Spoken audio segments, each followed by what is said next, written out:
આજે મને મળી હતી રસોડામાંથી છુટ્ટી। તો જય શ્રી કૃષ્ણ એવરીવન। રોજની જેમ આજે હું સવારમાં સાવીની પાછળ પડી ગઈ છું એનો સવારનો નાસ્તો કરાવવા માટે, કેમ કે જ્યાં સુધી નાસ્તો કરશે નહીં ત્યાં સુધી મારા ઘરના કામ નહીં પતે।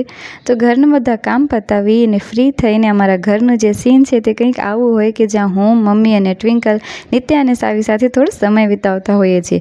હવે એમાં થાય એવું કે નિત્યા જે છે તે સાવી કરતાં નાની છે અને નિત્યાને જોઈને સાવીને પણ એના જેટલું બનવાનો બહુ શોખ થાય। તો બસ આવી જ રીતે રોજ એના નાટક ચાલુ થઈ જતા હોય છે।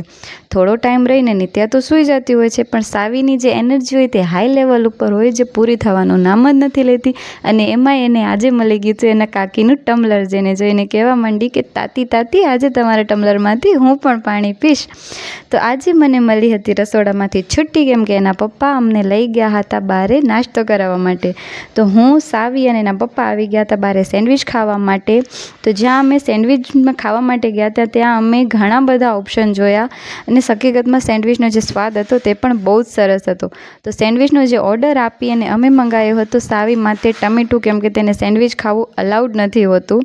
તો ફાઇનલી અમારું જે સેન્ડવિચ છે તે આવી ગયું અને અમે કરાવ્યા ઘર માટે પણ સેન્ડવિચ પેક।